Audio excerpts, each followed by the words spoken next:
This presentation is delivered by the Stanford Center for Professional Development.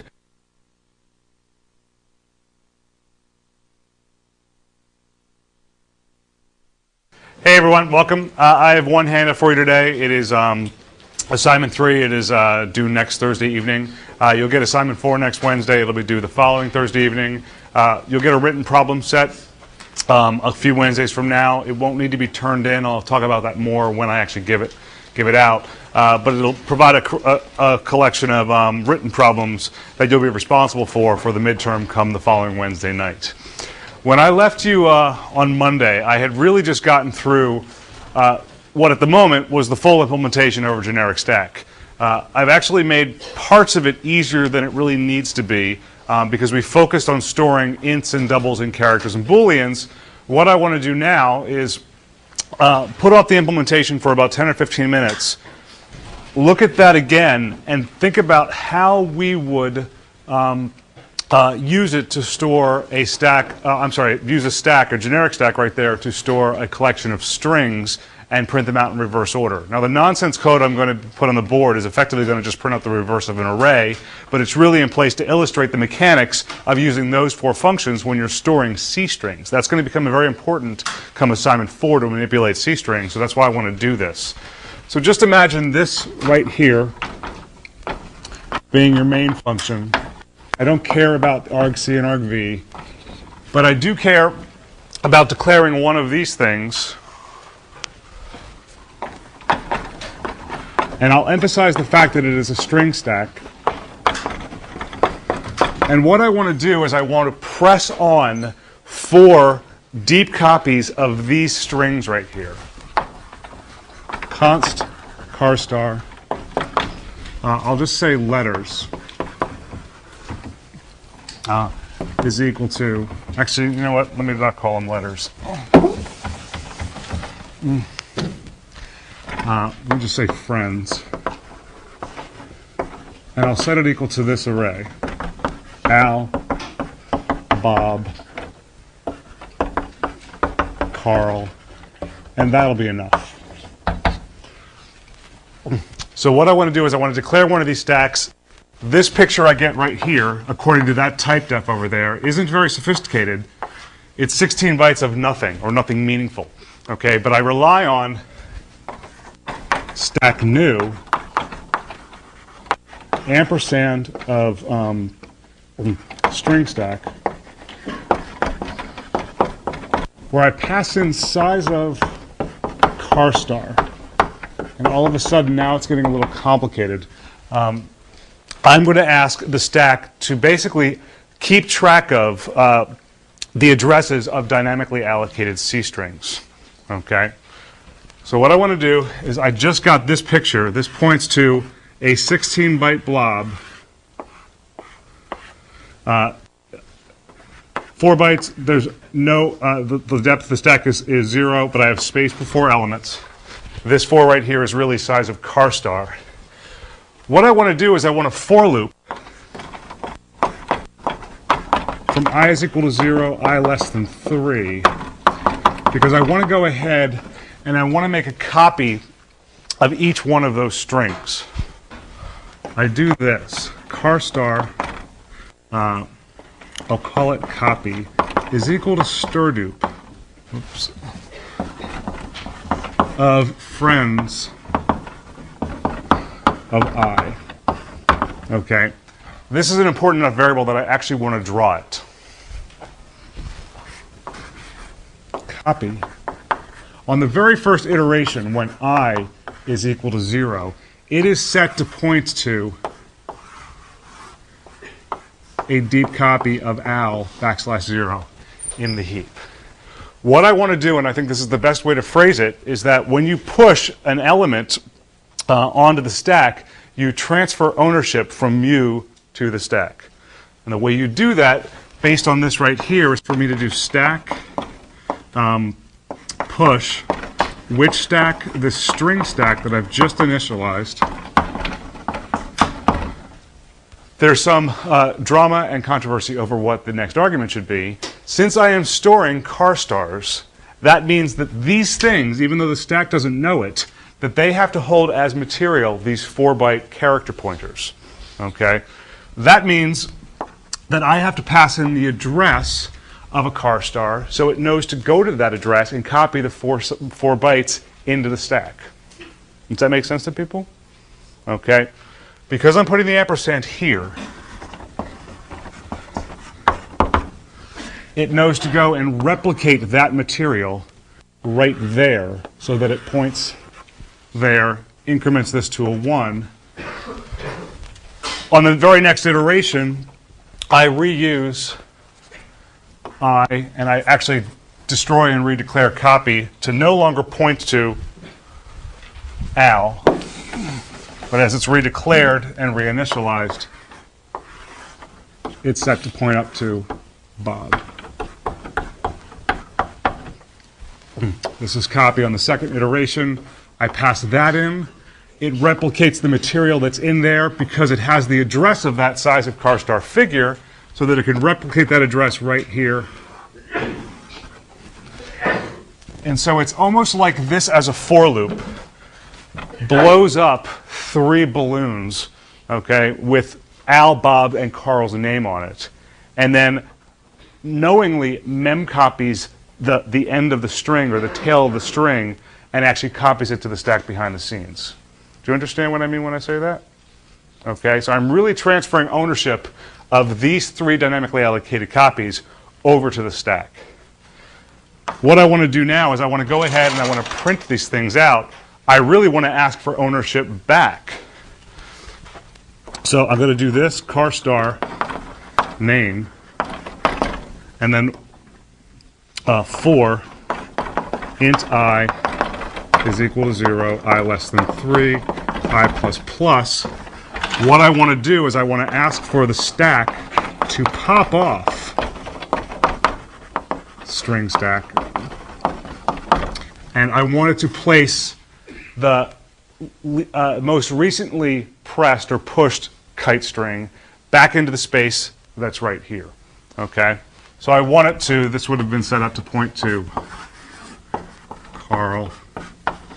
I want it to replicate this space in my local variable called name, so this ends up pointing to Carl, and the logical length of the entire stack is decremented to 2.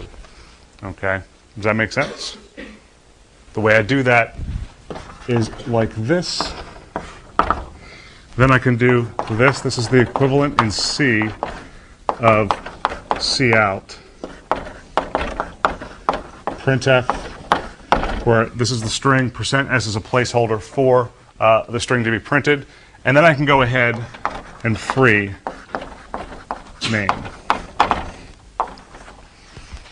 Okay, that means that it basically passes the end of the kite string or the end of the balloon string to the deallocator, so it goes to the Carl address or the Al address or the Bob address and actually donates that memory back to the heap.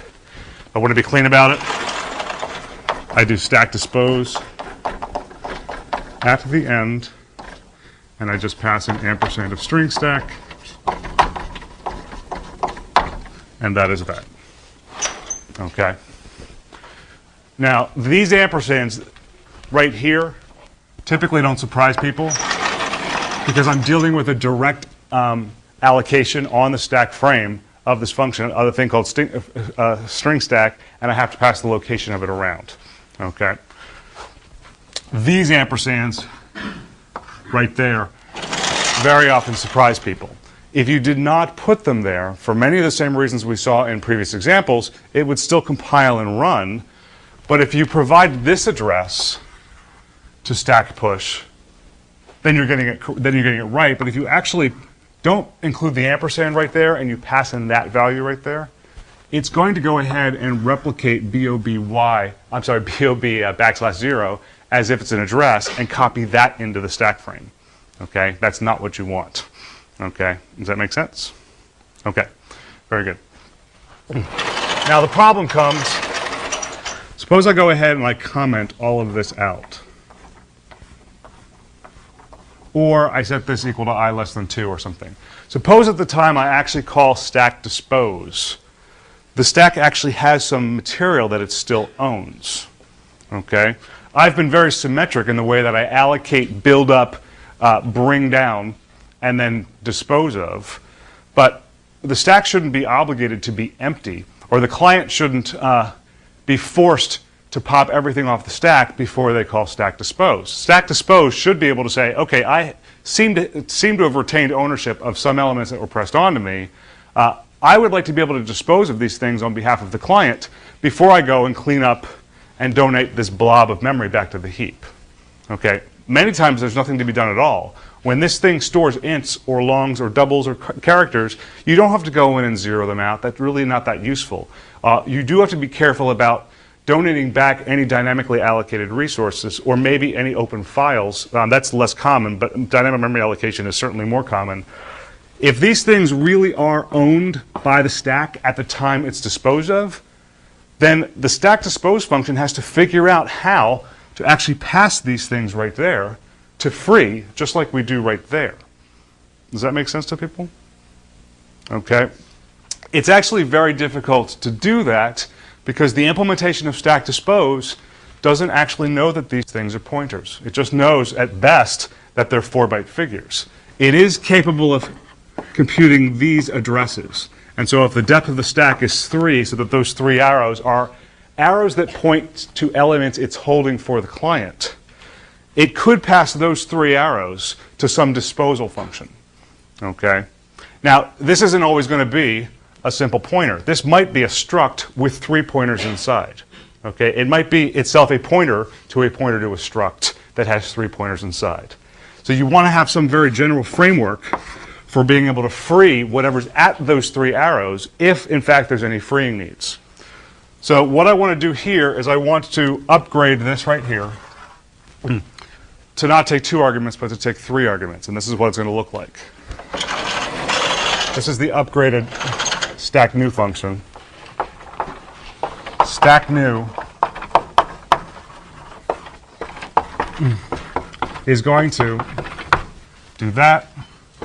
It's going to take an lem size, and it's also going to take this void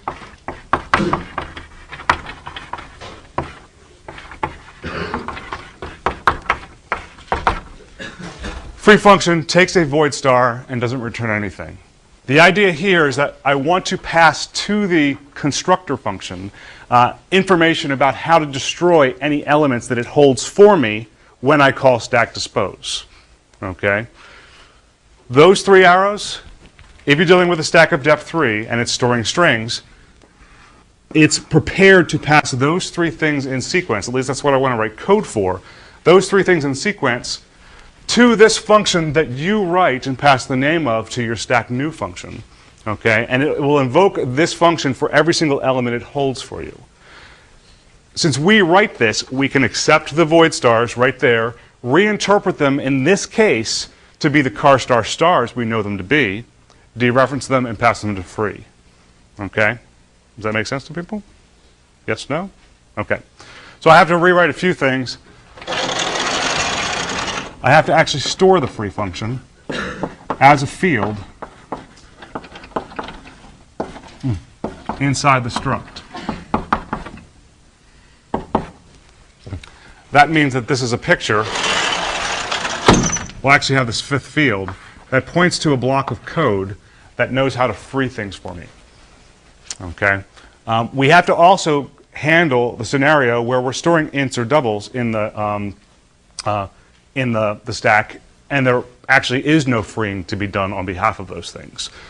So the client, when they call this new function, they're supposed to pass in the same first 2 arguments as they always have. If you're storing these base types that have no freeing needs, I expect the client to pass in a null here, and that will be checked for in stack dispose. If you're storing things like car stars or pointers to structs or even direct structs that have pointers inside that are pointed to dynamically allocated memory, then you'd have a meaningful free function placed right here. Okay? Does that make sense? Okay. So let me rewrite stack new. I'm sorry, not stack new. This is easy. Let me rewrite stack dispose. Stack asterisk S. Understand that now I'm getting the pointer of one of these 5 field structures, where the 5th field is actually either some null pointer or a pointer to a legitimate freeing function. Before I go ahead and dispose of the Alems blob, I better check to see whether or not anything complicated is residing within the log length elements that are still inside. If it is the case that S arrow free function, that's the name I gave to that field up there. I don't want to be too clever when I do that, so let me say if it's not equal to null, then that means I have to apply this free function as a block of code against those 3 arrows, or all of the arrows that come up, the manual addresses, the manually computed addresses of all the things that reside behind the scenes. You could do this. For int I is equal to 0, I less than s, log length I plus plus, I would just do s arrow free function car star s arrow Alems plus I times s arrow Alem size. Okay, and I think people don't usually argue with that because it's something they've seen before, so they kind of trust it. It's not difficult to get that part right when you know you're storing a free function. Okay, the part that's difficult to get right is writing the free function itself. Let's revisit this example. Now that we know that when we store strings, we actually have to potentially set up the stack, or set up the stack to potentially delete elements for us. That means when we declare a stack called string stack, and we call stack new,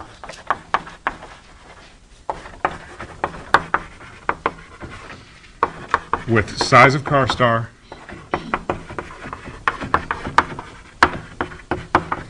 and I want to pass in some function called string free. I'm just contriving the name. I do know that it has to match that right there as a prototype. It has to take a void star and return nothing. I have the responsibility of actually writing the string free function. Well, I have to set up string free to actually accept a void star knowing that it's really a car star star. Does that make sense to people? Okay, just revisit this picture.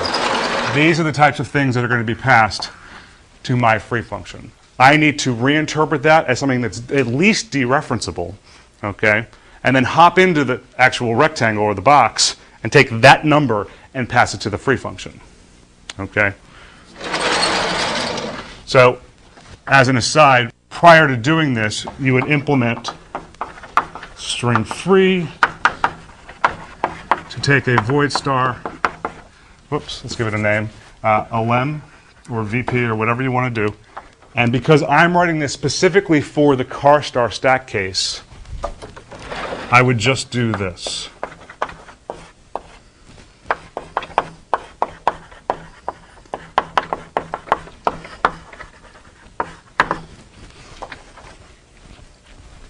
This is really an asterisk. It just came out badly. Okay, that's a good asterisk. Okay, now what happens if I forget this and I forget that? Think about what actually gets passed to free. If I don't cast this to at least be a double pointer, and I'm actually casting it to be a car double pointer because I know it's really 2 hops away as an arrow to characters, and dereference, this dereference is really what matters. It's the thing that takes me from this little fence post right there to the box that's addressed by the fence post. Okay? If I do leave that way, it will pass this address to free. It will pass that address to the free function. It will pass that address to the free function. And that's bad because the first one actually can be passed to free. You shouldn't be doing that though because you didn't allocate that block. These 2 addresses should certainly not be passed to free because they weren't directly handed back to anyone via a call to malloc or realloc. Okay? You don't own these copies of the pointers, but you know that they're car stars, and you're just telling the stack to actually dispose of those things for you, because even though the stack isn't empty, you don't need the stack anymore. That's why it's imperative that these things really be there. Okay? If you're storing a stack of ints or a stack of longs or a stack of even struct fractions where there's no pointers inside, you would just pass in null there instead, and that would be special cased away right there. Okay? Does that make sense to people? Okay. If I'm storing ints or longs or even struct fractions, which when we dealt with struct fractions just had 2 direct ints inside, if there's no dynamic memory allocation involved in the things I'm storing, even if they're structs, I would pass in null, the constant right here, as a sentinel, meaning there's no free function needs. Okay? And it's special cased and would be observed to be null right here and circumvent this for loop. Okay? Just to make sure, I just want to ask some questions. Some of them are easy, but I want to make sure you believe the answers. Do you understand why I for loop up to log length and not alloc length, right? I have no business asking the stack to free things beyond the boundary between what's in use and what's not in use. Okay, I have no reason to trust that anything meaningful is in that extra space. Okay, in fact, I know it isn't.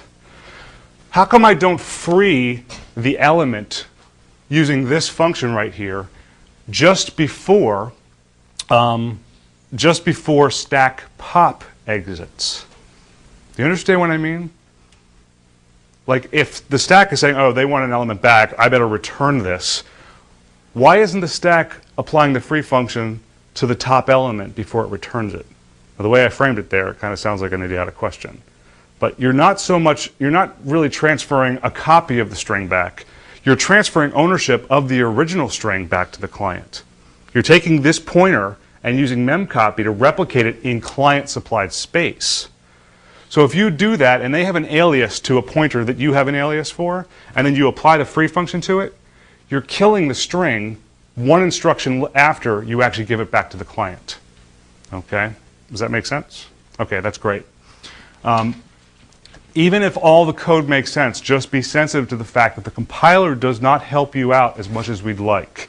So you really have to be very thoughtful about the placement of the ampersands and the double asterisk versus the single asterisk, and whether or not you have to dereference a car star star cast as opposed to not dereferencing a plain car star cast. Okay, the number of hops really matters. Okay, and you always want to interpret the void stars to be the types of addresses you really know them to be. Okay, because if you don't, the compiler is going to just let you do whatever you want to do. And well, I mean, in theory, at compile time you can get away with a lot, but at runtime you never get away with anything. Okay, does it make sense to people? Yeah. So, the free function will understand it's not just one character. We're looking at the whole string.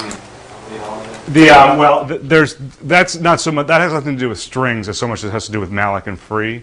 But the addresses that reside in this space right here, they were created using this function called stirdup. I think the code's still up on the board right there. And stirdup actually relies on malloc to allocate the memory.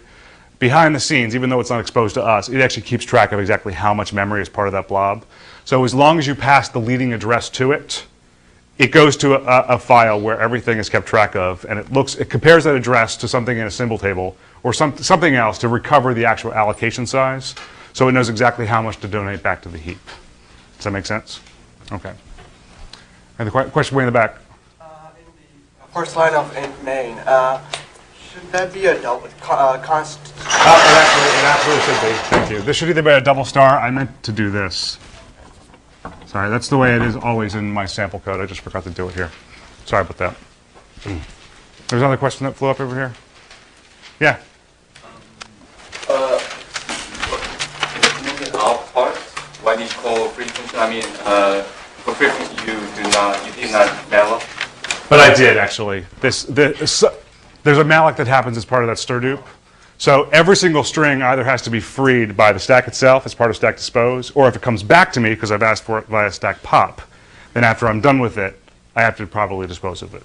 So there has to be a one-to-one correspondence between every call to stirdup and every call to free. In an ideal world where you only dispose of empty stacks, all the free calls would come in the client side. But if you ever dispose of a stack that still holds onto its elements or holding onto a subset of the elements, then the number of free calls is going to be distributed between the stack and the client. Does that make sense?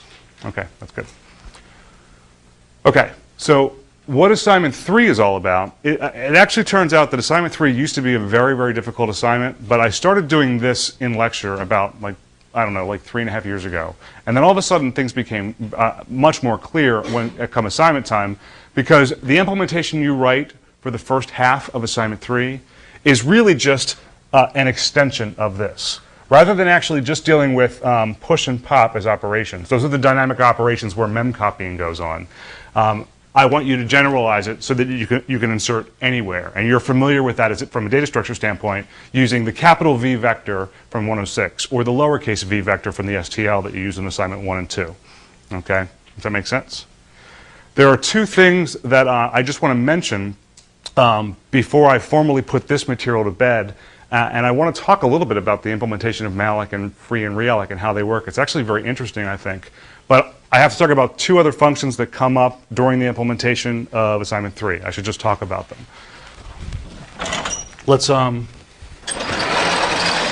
this is okay. I want to write a function that's very similar to swap.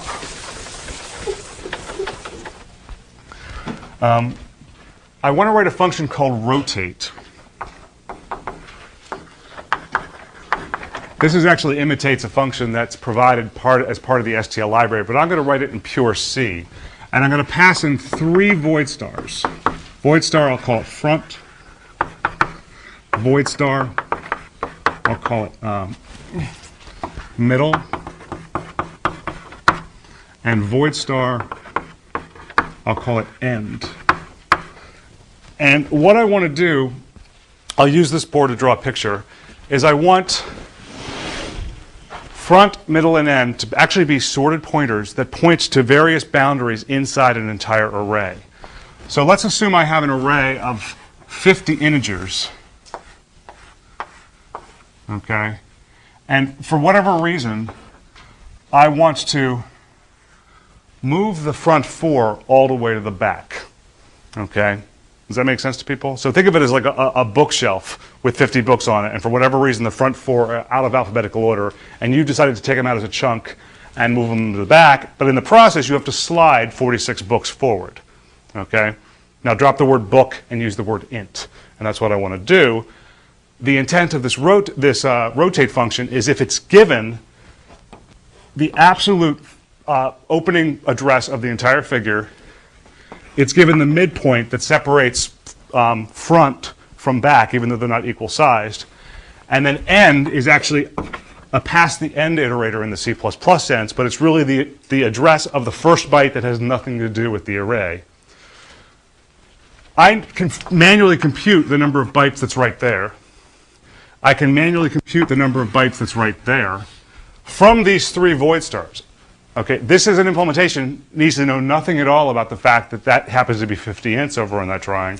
It could have been 200 characters, or it could have been 100 shorts, and it still should do the byte rotation in exactly the same way. Okay? The slight complication here that did not come up in the swap implementation is that this right here has to be written to temporary space. You're familiar with that idea from the swap implementation. Then this right here has to be mem-copied, although that won't be the function we'll use. We'll see in a second why.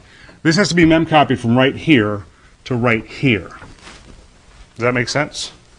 Okay. The problem with that is that unlike all of the other examples we've dealt with, the source region, this space, and this space right there actually overlap or can potentially overlap. Does that make sense to people?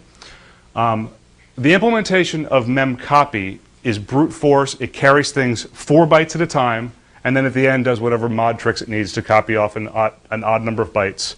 But it assumes they're not overlapping. Okay? When they're overlapping, that brute force approach might not work.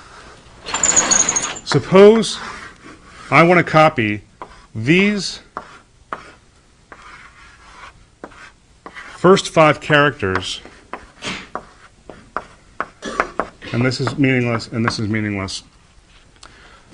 What memcopy would do, if I wanted to copy these 5 characters to right there, memcopy is actually quite careless, and it doesn't do exactly this, but it does more or less this, where it would actually copy the A right there, and then copy the B right there, and then copy the C right there, and then copy the D right there, and copy the E right there, except that you've trounced on the C, D, and E before you had a chance to copy it. Does that make sense to people? Now, memcopy could figure it out. It could actually check the the target address and the source address, and it could copy either from the front to the back or the back to the front, whichever direction is needed to ensure that it doesn't actually trounce over data before it's copied. Memcopy said, I don't want to bother with that. I want to run as quickly as possible, and I want the client to take responsibility of only calling memcopy when, in fact, he or she knows that there's no overlap. If they don't know if there's going to be overlap, they have to use a version of the function that's slightly less efficient, but does the error checking for them. Does that make sense? Has the same exact prototype, that shouldn't surprise you, but it's not called memcopy, it's called memmove. And I don't know why they use move as opposed to copy. Probably because it's supposed to imply that it's actually shifting somewhere in, if you're dealing with overlapping ranges, that you're really just moving bytes in a direction just by a little amount, as opposed to really relocating them. Okay? So the implementation of this has to be sensitive to that. What I want to do is I want to compute a few values. I want to do int front size is equal to car star middle minus car star front. Now, you look at that, and that looks a little weird. I'm subtracting one void star from another. For the same reasons C does not allow a pointer addition, it doesn't allow pointer subtraction either. Pointer subtraction you didn't deal with too much in 106B or 106X, but it is a defined legal operation. What it's supposed to do when you subtract one pointer from another, you may think that it returns the number of bytes that sits in between them. That's not true. If they're strongly typed to be int stars, for instance, if you do pointer subtraction between 2 int stars, it's supposed to return the number of ints that fit in between the 2 addresses. And that's consistent with the way that pointer addition works. Okay? Does that make sense to people? So what I'm doing here is it's the same hack. I'm casting both of these things to be car stars so that pointer subtraction becomes regular subtraction, and I'm given the physical number of bytes that reside between that and that right there. Does that make sense? Okay. I want to do the same thing with end and middle. So at least I know how big the 2 regions are.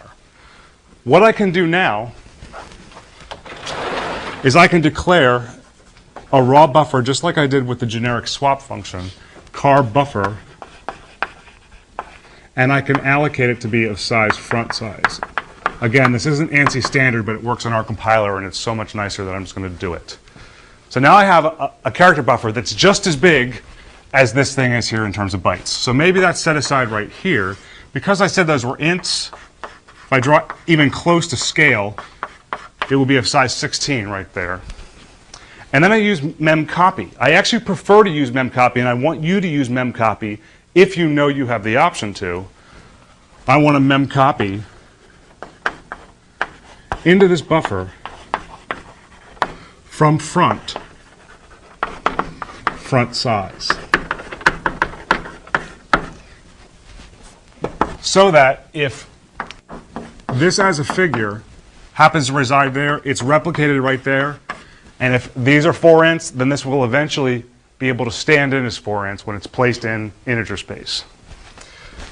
Then I want to take this and I want to slide it down. When you call memcopy, your heart's in the right place, but you're dealing with 2 overlapping figures. So you want to call not memcopy, but memmove with the same signature. Okay, that would be this. Memmove. I want to copy to front from middle, and I want to copy back size. Okay. Does that make sense to people? Now, if mid is very close to the end, if it's beyond the 50% point, then it turns out that mem move didn't bias very much because there's no overlapping figure between, so there's no overlapping between the source region and the destination region. But you can't, in a general sense, actually anticipate that. Okay? You could actually look at how much closer, whether or not middle is closer to front or end, and then call one of two versions that only called mem copy. But then all you're doing is the error checking that mem move would do for you. So I'd rather just deal with one implementation. Okay? Make sense? Okay. The only complexity of the last line is getting this right here into the last front size bytes.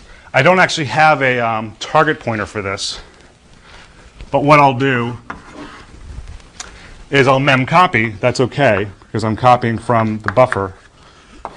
I'll do char star end minus front size. If from here to here is front size, then from there to there is front size. I want to copy from the buffer, and the size of the buffer is front size. Okay? Does that make sense? So you only call mem move if you have to, okay? Because you know that there's a very reasonable chance that the two source region and the destination region will be overlapping. But I want you to call mem copy if you know you're able to, because it's more efficient. And when you're starting to write systems code like this, you actually do have to think a little bit more about efficiency than you did in 106B. People argue, well, why don't I just call mem move all the time, because then I could just forget.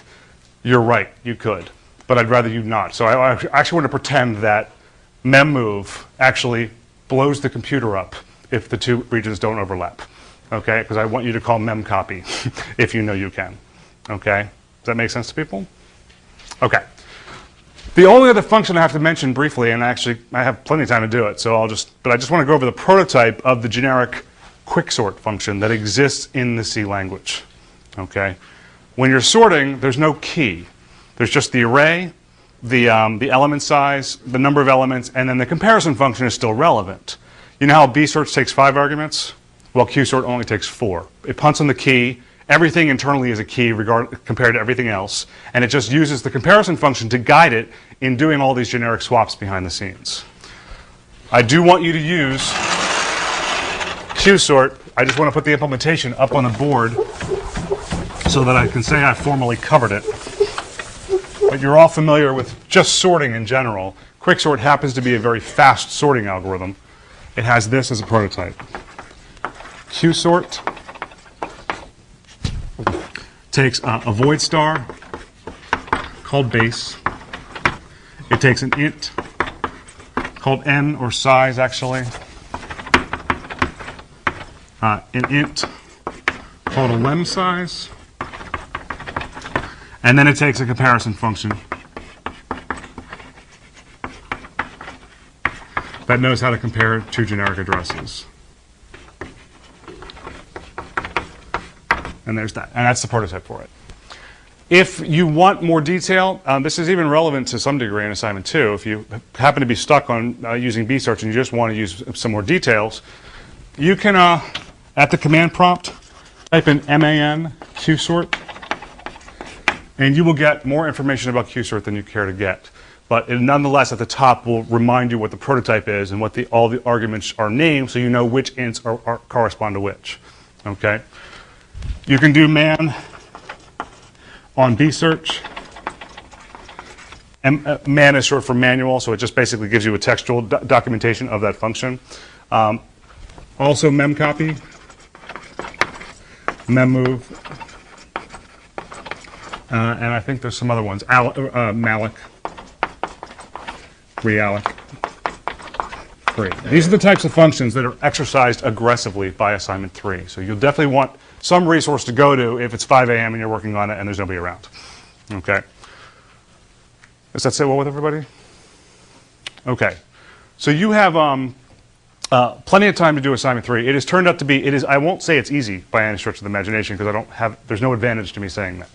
But it is actually a little bit less work than assignment 2, and people always start in it with a lot of enthusiasm because I think there's a lot of work to be done, and there actually is, but there's a clear list, a to-do list of things. There's like 13 functions that have to be implemented, and I provide all kinds of unit tests to exercise all of these things, okay? And you will just make very piecemeal progress on a nightly basis, okay, so that you can get it done in 1 or 2 nights if you actually know what's going on, okay? So just give yourself a little bit of a buffer in case you have some gotchas that come up while you're implementing, but it is usually surprises people that it's not as much coding as assignment 2 is, okay? What I want to do now is I have 10 minutes. I just want to give you a little preamble to the more involved lecture I'm going to give on Friday about the implementation of malloc and realloc in free. Let me draw what, for the first time of many, is going to be my generic drawing of all of memory. Here's RAM. And since we're dealing with an architecture where longs and pointers are 4 bytes, that means that pointers can distinguish between 2 to the 32nd different addresses. That means that the lowest address in memory is 0, which is that null that you're starting to fear a little bit. And then the highest address is 2 to the 32nd minus 1. Okay? Whenever you call functions and the function call forces the allocation of lots of local variables, those local variables, or I'm sorry, the memory for those local variables is drawn from a subset of all RAM called the stack. And I'm going to draw that up here. I drew it a little bit bigger than I needed to, but here it is. The stack segment is what this thing is called. It doesn't necessarily use all of the stack, but for reasons that will become clear, and there's even a little bit of intuition, I think, as to why it might be called a stack. When you call main, you get all of its local variables, and they're alive, and they're active. Okay? When main calls a helper function, it's not like main's variables go away. They're just temporarily disabled, and you don't have access to them, at least not via the normal variable names. Right? So main calls helper, which calls helper helper, which calls helper helper helper, and you have all of these variables that are active, that are allocated, but only the ones in the bottommost function are actually alive and accessible via their variable names. When helper helper helper returns, you return back to the locale where helper helper has local variables, and you can access those. Okay, so basically, when a function calls another function, the first function's variables are suspended, okay, until whatever happens in response to that function call actually ends, okay? And it may itself call several helper functions and just go through lots of a big code tree of function calls before it actually returns a value or not, okay? What happens is that initially that much space is set aside from the stack segment to just hold the main's variables, whatever main's local variables are. And when main calls something, this threshold is lowered to there, to just make sure that not only is there space for main's variables set aside, but also for the helper functions variables, okay? And it goes down and up, down and up, down and up. Every time it goes down, it's because some function was called, and every time it goes up, it's because some function returned, okay? And the same argument can be made for methods in C++. It's called a stack because the most recently called function is the one that is invited to return before any other ones, unless it calls some other function, okay? That's why it's called a stack. We'll get to this. We'll probably spend 2 or 3 lectures talking about not only how this thing is formatted and how variables are laid out, but also how assembly code actually manipulates the information in here. And assembly code even actually decrements and increments this boundary for us in response to function call and return. What I want to focus on is this other block of memory called the heap segment. The fact that the heap and the stack are data structures from CS106B is actually irrelevant here, mostly irrelevant. Okay? Heap in this world doesn't mean like a priority queue backing data structure. It really means blob of arbitrary bytes. That this is the lowest address, this is the highest address of the heap segment. As opposed to this segment right here, which is completely managed by the hardware, by the assembly code, which actually happens to be down here. Okay? This right here this boundary, that address, and that address is admitted to software that implements what we call the heap manager, okay? And the heap manager is software, it's code. The implementation for malloc, realloc, and free are all written in the same file, and they basically manage this memory right here, okay? So every time you call malloc of 40, it goes and virtually finds a block of size 40 in this and seemingly returns the lead address of it, okay? If you haven't freed 40 yet and you go and allocate space or malloc a request for 80, it might draw it from here. It's a little bit more organized than this. It doesn't draw it from a random location, but malloc would return that. If you realloc this pointer right here and you ask for it not to be 40 anymore but to be 100, because of the way it's drawn, it actually might just extend this to be of length 100 and not touch the bytes that are up front. If you reallocate this and you ask for 8,000 bytes, and it doesn't happen to have 8,000 minus 80 bytes between that boundary and that boundary, okay, it might go and allocate a blob that's 8,000 bytes, copy this over, and copy it, and then free this right here, okay? So this really is a sandbox of bytes, and whether they're integer arrays or char star arrays or struct fraction arrays, it's all immaterial to malloc. It only allocates things in terms of num bytes requests. Okay? Does that sit well with everybody? Okay. So what I want to do is I want to be a little bit more organized in the way I demonstrate how malloc and realloc and free work, because it isn't that rain pell-mell about allocating bytes. It does have some normative process that's followed behind the scenes, so it can be as efficient as possible on your behalf. Malloc and free and realloc are actually called enough, either directly or via things like operator new and operator delete, or stirdup, or your constructors, or whatever, that it wants to make them run as quickly as possible. So what I'm going to do is I'm going to explode this picture to this board over here. Actually, this one's better. But I'm going to emphasize the fact that it is one big linear array of bytes. And so rather than drawing it as a tall rectangle, I'm going to draw it as a very wide rectangle and make it clear that this address right there is that one right there, and this address right there is that right there. Okay? Does that make sense to people? So I go ahead and I declare void star A is equal to malloc of 40. This isn't exactly what happens, but it's pretty close. It will usually search from the beginning of the heap and look for the the first free block of memory that's able to accommodate this size request. And initially, since the entire heap is available, what will happen is it'll do whatever accounting behind the scenes is necessary to clip off the first 40 bytes, record that it's in use somehow. We'll talk about that in more detail on Friday, and return the address of that right there. Does that make sense? Okay. Next line does this, malloc of 60. It will take this, at least this naive approach, and that's what it does very often. It's just scan from the beginning of the heap and find the first open block that's able to meet this request. It sees that that's in use. It's able to quickly hop here. We'll see why on Friday. And say, okay, this entire thing is free. That's certainly bigger than 60. So I will do that and then return that address. Okay? Punting on realloc for a second. If I go ahead and call free on A,